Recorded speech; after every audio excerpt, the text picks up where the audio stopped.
Well, howdy, partner. This is David Hedge here of House Hedge Gaming, and today I'm going to be talking about the newest set for Magic the Gathering, Outlaws of Thunder Junction. Yee-haw! And that's the last time I'm going to do that voice. I just wanted to do it because this is a Wild West set. I want to set a little bit of a theme for the video. If you liked it, awesome. If you didn't like it, don't worry. That's the only time I'll be doing it the rest of the time. There we go. But yes, I'll be talking about Outlaws of Thunder Junction, Magic the Gathering's brand new set. It's set in a Wild West plane, and today I'm going to go over what I think about the mechanics of the set, but also the top 5 cards that I'm looking forward to seeing being played on the gaming table. Now, this could be for Standard, Legacy, Modern, Commander, you name it. I'm just excited that these cards exist now or got reprinted. But without any further ado, let's get started. All right, I got my list right here, and the mechanics for this set are very thematic, and it's set in the Wild West. So you're going to have a lot of crimes committed. You're going to have a lot of outlaws. You're going to have a lot of creatures that can get saddled up and rode into action, and you're going to have a lot of thievery because, well, everybody's looking for a big treasure that's out there in the middle of Thunder Junction in a place called Tarnation. But I have a question about that, and I'll get to that in just a little bit. But first, let's go over the mechanics. So the first thing we're introduced to is outlaws. This is basically a group of creature types that are now considered outlaws in the game. So if a creature is an assassin, a warlock, a pirate, a rogue, or a mercenary, they are now considered to be outlaws. So you're going to have a lot of different cards now that will say destroy target non-outlaw creature. And there's one that lists all 5 of the creatures that are in the outlaw group, but the rest of them are fair game. I really like that this is a thing now. Granted, it's going to be a little bit getting used to if a card just says, hey, destroy target outlaw, or take out target non-outlaw. It's a little bit of upkeep you have to keep up with, but you know what? I think it's something that can be very easily just thought out and easily just described. It's like, oh, you're playing a rogue. It's an outlaw. Makes perfect sense to me. Oh, you're playing a mercenary. That's an outlaw too. I mean, that also makes sense. These 5 groups of creatures definitely fit the outlaw theme, and I'm very excited to see how they can progress that mechanic as the years go on in Magic the Gathering. Next up, we had the mechanics mount and saddle. So we now have creatures that can be saddled in the game. They're mounts. One of which is the Gitrog monster, Gitrog Ravenous Ride. So it has saddle, and then there'll be a number beside it. So it's pretty similar to crew for vehicles. There's 2 big differences, though.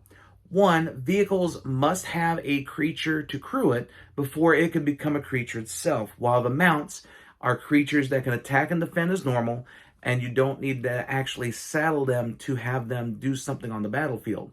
But if you do saddle them, you get a bonus if you get to attack with that creature. So, for example, the Gitrog Ravenous Ride, when it attacks, if it was saddled, you get to sacrifice one of those creatures because, you know, the Gitrog needs to have something to eat. And then you'll be able to draw cards equal to that creature's power and also put lands into play as well. So you get to do a little bit of manipulation with your board a little bit and maybe get some death triggers off of it at the same time and get some value because of the Gitrog being able to do its thing. But there's all sorts of other mounts that are in the game that get bonuses just because you got a rider to go in the battle, and being able to give it a +2/+1 or being able to get some treasure out of it. There's so many different things that the mounts will be able to do if you have a rider to go along with them. And I really think that's a great flavor win for Outlaws of Thunder Junction, because you're thinking it's the Wild West. There has to be horses. There has to be, all right, let's saddle up and ride, like that kind of deal. And now you have it, and I think it's actually really cool to see, and now it's something that hopefully they can carry on into further sets for Magic the Gathering. Next up, we now have crimes. Now, every player known to Magic the Gathering has committed a crime at some point, in some way, in some fashion. Whether it be targeting an opponent, targeting anything that they control, or targeting their graveyard, it is now considered a crime. But crime does pay. Now, I'm glad that it's in Outlaws. I wish it could have been in Streets of New Capenna. I think it would have been very fitting to have it in that set, but it also works in Thunder Junction as well.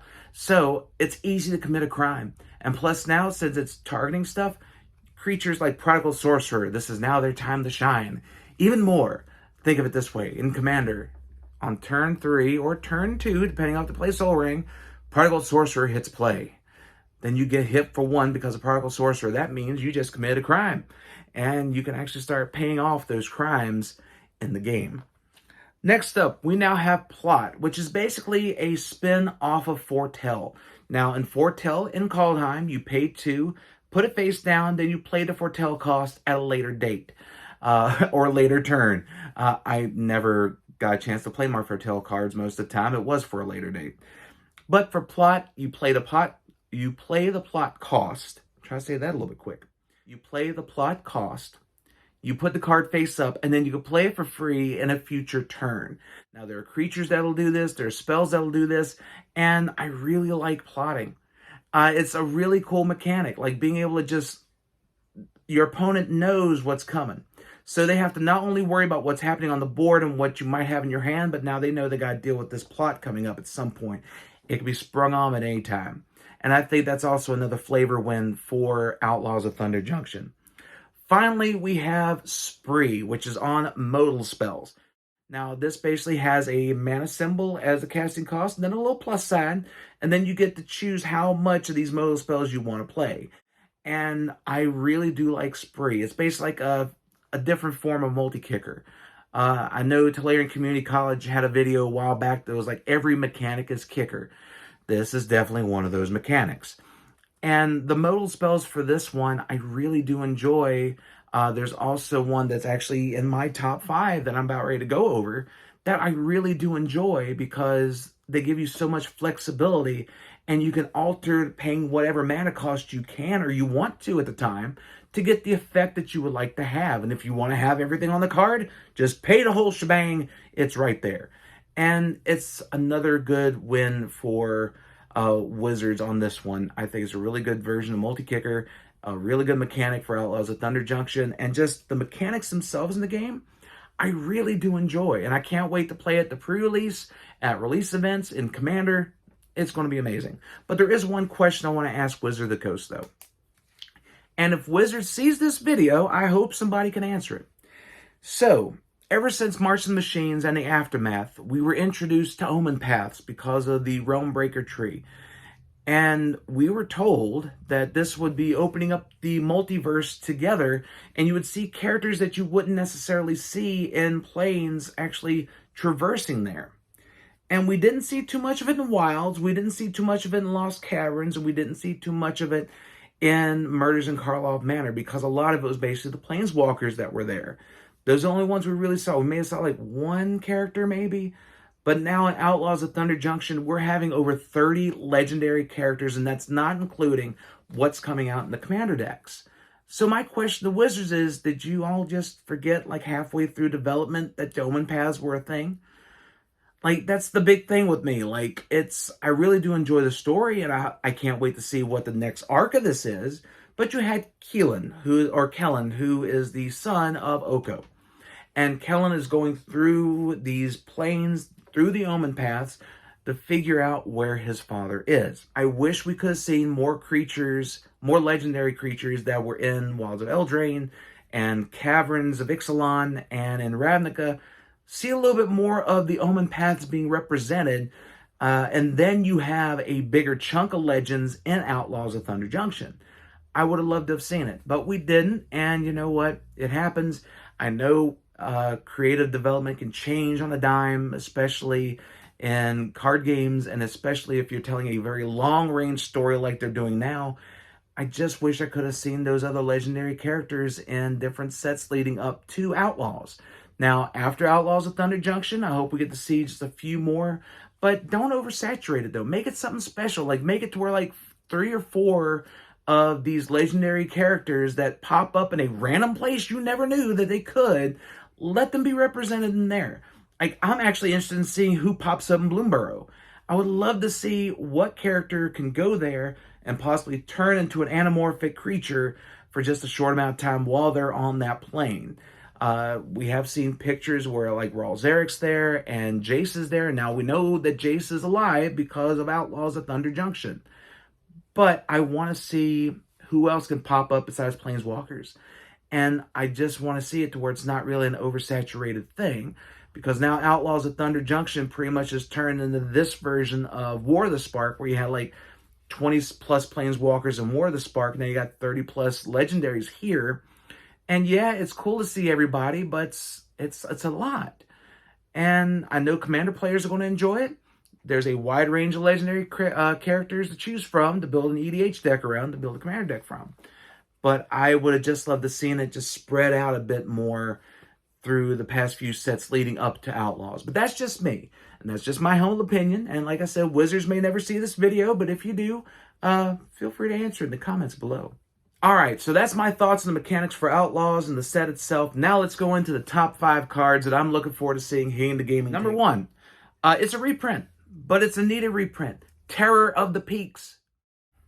Now, this big, giant flying dragon is definitely one that was out in the core set a few short years ago, but the price on this thing has been going up and up ever since because it hasn't been printed until now. So now this creature is roaming around the canyons of Thunder Junction, and I can't wait till it hits the board. The new artwork looks amazing, and it's a dragon. It's going right into Miram.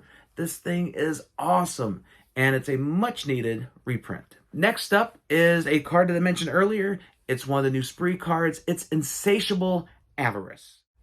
Now this card, what it's going to let you do, you get to tutor a card, put it on top of your deck, or you get to draw 3 cards, lose 3 life. You can even have a target player do it, so it works well in Commander. Or you can pay for both and be able to tutor a card, put it on top, draw 3 cards, lose 3 life. I think that's a really good spin on a tutor. It's definitely Diabolic Tutor on steroids a little bit. And being able to have that in mono black, it'd be a little bit harder to play in a 2 color or more because, yeah, you could tutor for a black and like black and 1 tutor card put on top, but 3 black total to be able to draw 3 and lose 3 life, a little bit harder to do in a 2 or even a 3 color deck. Definitely it'd be a little bit harder to do. 2 color deck maybe, but mono black, this definitely gives them a great tutor and a great card draw engine as well. Next up, for all you Outlaw lovers out there, there is a card called Double Down. Now, Double Down is an enchantment for a blue and 3. Anytime you play an Outlaw spell, you copy it. Now, this does take a little bit of a turn on some of the other cards that have come out recently. There was one that featured where you play a zombie card or zombie spell, you copy it. This one is Outlaws. So being able to play multiple Outlaws in one shot because of this is really good. And it's an enchantment. It's hard to get rid of. It's a blue and 3, so it's easily splashed into any multicolor deck. So if you're playing multicolor Outlaws, this is a card that you should be looking out for. Now, the next card I know everybody was excited to see because, well, now we know he lives. And that is Jace Reawakened. All right, move over Tybalt. There's a new and better 2-drop Planeswalker in town in Jace Reawakened. Being able to have 2 abilities that can plus up and then the -6 ability is pretty good. But the one I'm focusing on is the middle one. +1 to take any spell from your hand that's 3 or less and plot it. So you're able to set up stuff for later on down the line. And being able to do that for some spells, like card draw spells, counter spells, there's a lot of different situations where being able to plot something for the future is going to be really good. And I think Jace is definitely a well-deserved 2-drop in the Planeswalker community. And it definitely places Tybalt further and further down. I feel sorry for that little red devil, but you know what? I took a Planeswalker that got Phyrexianized, is now unphyrexianized, and possibly turned into a Fox later to take that one even further down on the Planeswalker list. Finally, I mentioned it before, but it's a big guy, or better yet, a big frog, and that is Gitrog, the Ravenous Ride. Now with this one, it's easy to do. You saddle up for 1, it has haste and trample. It's going to be attacking. You're going to be able to sacrifice a creature, draw some cards, put some lands on the battlefield. This thing's going to do a lot. Now, it does cost a good bit. It's a green, a black, and 3 for a 6/5. Not bad stats. Haste and trample, but being able to draw some extra cards and putting extra lands in play, get some landfall triggers out of it. Being able to capitalize on a death trigger too, like whenever this creature dies. So you saddle up on the Gitrog monster, you ride it in the battle. Next thing you know, you're getting gobbled up, and well, there goes that creature. But you get some card draw out of it, and I think that's a pretty good fair trade. Well, there you have it. That is my picks for what I'm looking forward to seeing on the table for Outlaws of Thunder Junction. If you like this video, please let me know in the comments below. Like, share, comment, subscribe. Let everyone know that House Hedge Gaming is here for all of your gaming needs. So until next time, everyone, stay safe and take care, my friends.